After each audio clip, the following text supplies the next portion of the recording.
Assalamualaikum warahmatullahi wabarakatuh. Teman-teman masih ingat dengan Munir Said Thalib, salah satu aktivis kontras dan juga salah satu pendiri dari lembaga swadaya masyarakat yang bergerak di bidang HAM dan orang-orang hilang. 7 September 2024 Munir meninggal dunia di pesawat. Ada indikasi dibunuh dan waktu itu ada yang di penjara akhirnya. Nah, kali ini seorang aktivis kontras juga kembali menerima sebuah kejadian, mengalami kejadian yang miris. Andre Yunus namanya. Andre Yunus di saat dia naik motor kemudian berpapasan dengan dua orang pengendara yang berboncengan. Andre Yunus disiram dengan air keras yang muka dan sebagian tubuhnya kena luka bakar. Nah, ada videonya. Nah, ini menjadi viral. Bahkan Baswedan, bahkan banyak tokoh yang berkomentar, bahkan mantan penyidik KPK yang bernama Novel Baswedan pun ikut berbicara karena dia salah seorang yang pernah mengalami penyiraman air keras di wajahnya sehingga dia menjadi cacat permanen, salah satu matanya cacat permanen.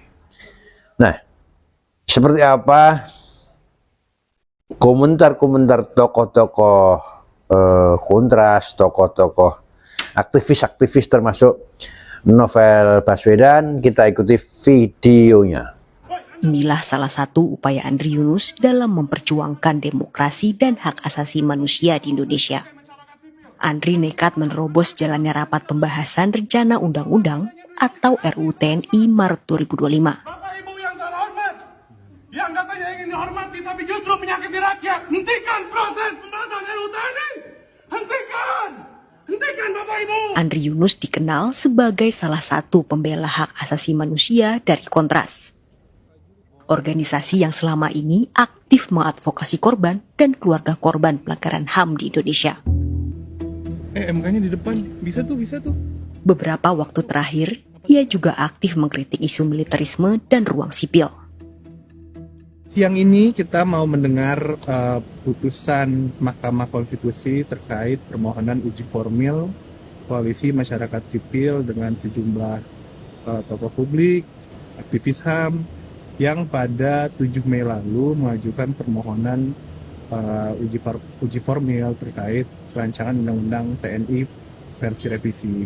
Nanti akan kita dengarkan bersama putusannya di depan halaman gedung Mahkamah Konstitusi ya. Menelusuri semua itu. Kami menelusuri beberapa hari ini Andri diintai dari rumahnya, dari mesnya, tempat-tempat berkunjungnya. Kemarin seharian dari Celios, dari YLB sudah diikuti. Orang-orangnya jelas, semua terekam CCTV. Jadi kami pun punya hak untuk mengungkapkan ini ke depan. Kalau kemudian kepolisian lambat. Mungkin Andri disasar di sana karena nggak ada CCTV juga di sana. Tapi tiba-tiba Andri ingin mengisi bensin kendaraannya, motornya. Jadi dia isi dulu sehingga dia harus mutar jalan. Nah, dugaan itu kenapa kemudian dilakukan di jalan tadi yang banyak CCTV-nya. Justru ada CCTV. Dan itu malah kelihatannya. Semua kelihatan terang benderang gitu ya. Ini ancaman bukan cuma untuk Kontras, tapi untuk kita semua gitu ya, teman-teman pers, teman-teman mahasiswa, teman-teman buruh, teman-teman pelajar, teman-teman semuanya yang selalu tidak pernah lelah memperjuangkan demokrasi, kecuali untuk orang-orang yang mengkhianati demokrasi. Jadi saya mau menyampaikan bahwa situasi ini sudah bukan alarm lagi. Teman-teman di sini semua berkumpul, ini bukan menyampaikan bahwa kita ada di alarm bahaya demokrasi. Inilah jurang demokrasi. Inilah titik nadir demokrasi. saya cuma mau bilang satu gitu ya. Kontras selalu menempuh, Kontras selalu mengalami sejumlah teror yang tentu ini perlu diusut. Tentu pelakunya harus diusut.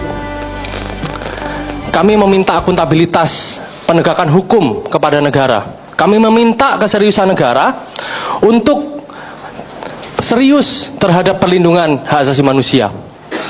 Kami juga meminta supaya rezim hari ini yang mau dan juga sudah membuat Kementerian Hak Asasi Manusia itu mau berdiri bersama para pembela hak asasi manusia. Dan terakhir, dengan teror ini teman-teman, dengan intimidasi, dengan apa yang dialami oleh Andri Yunus, ini tidak akan menyurutkan dan menghentikan langkah Kontras yang sudah dibangun 28 tahun. Yang serangannya itu saya yakin maksudnya membunuh. Kenapa? Dia pelakunya ini menyiram air keras di area muka. Kalau area muka itu kena air keras, kemungkinan besar gagal nafas dan bisa meninggal orang. Paling tidak, pelaku ini menghendaki cacat permanen. Begitu jahatnya pelaku ini. Saya ingin menggambarkan bahwa ini kejahatan yang sangat serius dan biadab.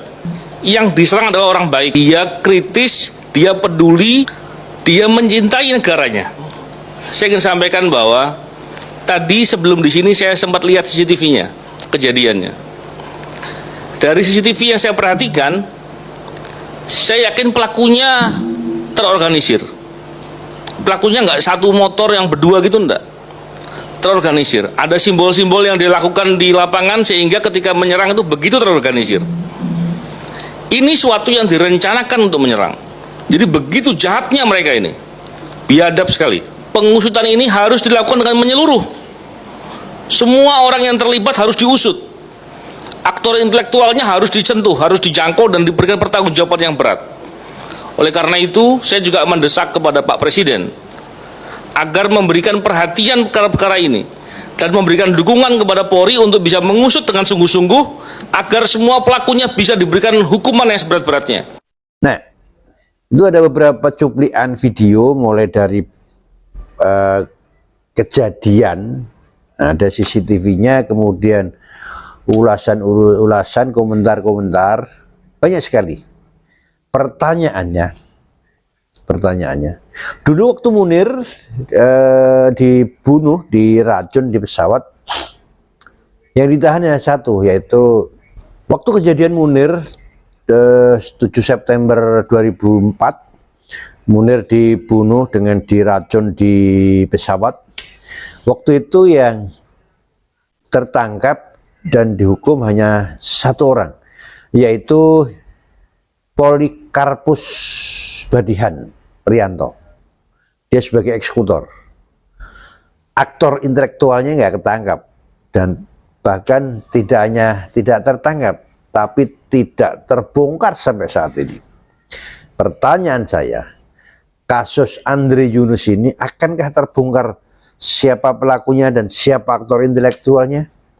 Ini sebuah pertanyaan besar. Kalau tidak terungkap, itu sudah hal biasa yang terjadi di Indonesia. Biasanya seperti itu.